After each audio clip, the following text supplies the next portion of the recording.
Hi Jade, this is actually a pretty challenging question, but it's setting you up for some material that is coming up next.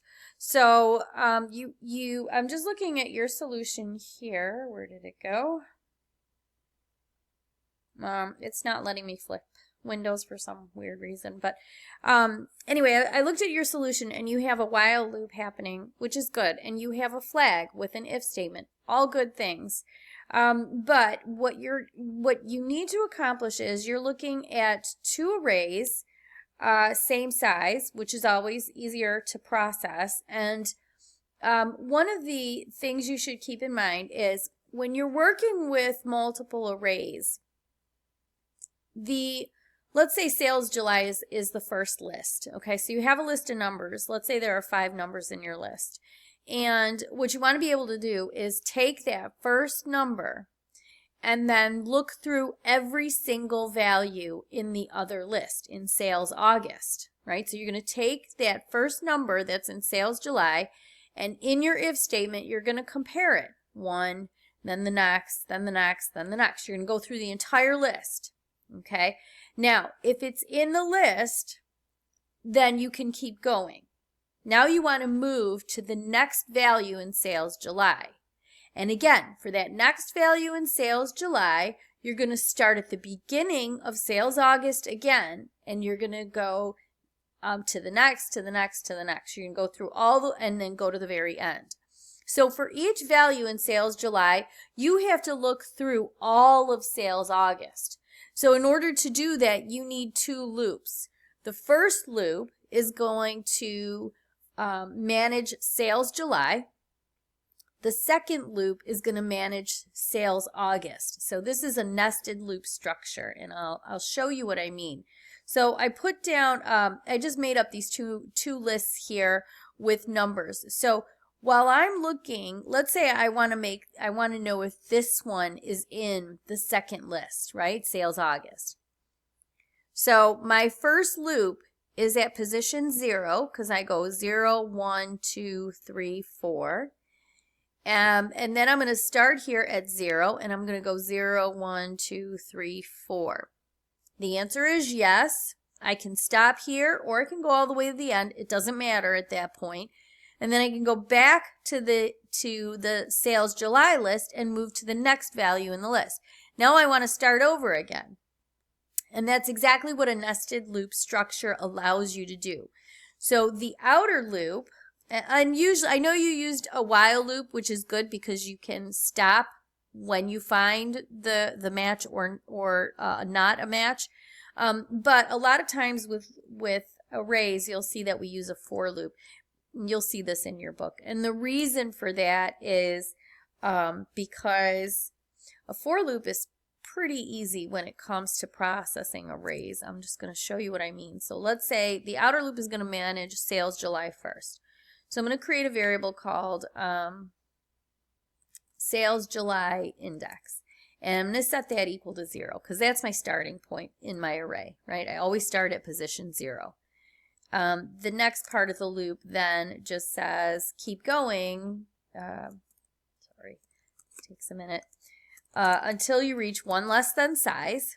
Okay, so it's going to go from 0 to 4, which, 0, 1, 2, 3, 4. And I'm going to increment by 1 every time.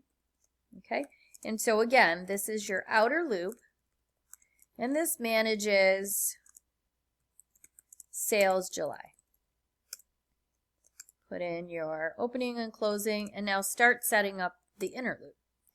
And the inner loop is going to allow you to go through, the way a nested loop works is while sales July index is 0, I'm going to run through this entire loop from start to finish.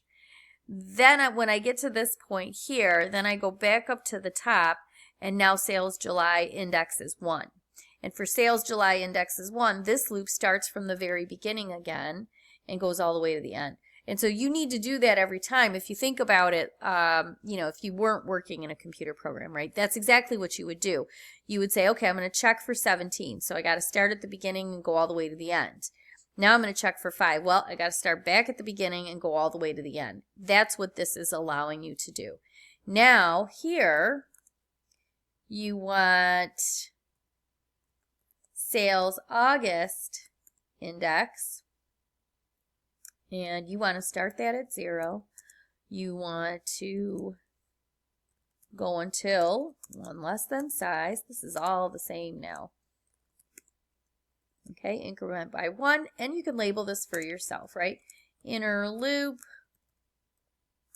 runs completely, manages sales August.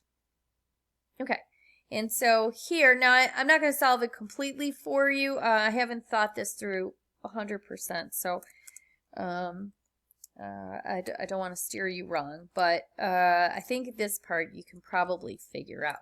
So sales July at sales July index, right? That's position. That's the value stored at position 0. That would be this value here, 17. So if 17 is equal to sales August, sales August at sales August index, right? So if position 0 is equal to position 0, so if 17 is equal to 2, then you have a match. If you don't, you want to move on to the next, right? And so then you're going to go back up to the top. This becomes a 1. Now it's if 17 is equal to 17. You have a match. Okay, and I believe they gave you a variable to use, this arrays match. Been declared, not initialized. Your code should assign true to arrays match if they contain the same numbers. Okay, so here, if it's a match here, it doesn't matter where in the list, but it's a match. So arrays match is equal to true. And the way I would set this up, I mean, I'm not, again, I don't want to steer you wrong. I haven't thought this through completely. But I might do something like this. Arrays match equals false before everything starts, right? You have to prove that it's true. And so if you, you're going to go through all of sales August. And so maybe label this for yourselves, makes you a little less crazy. And inner loop. And if you get to the very end and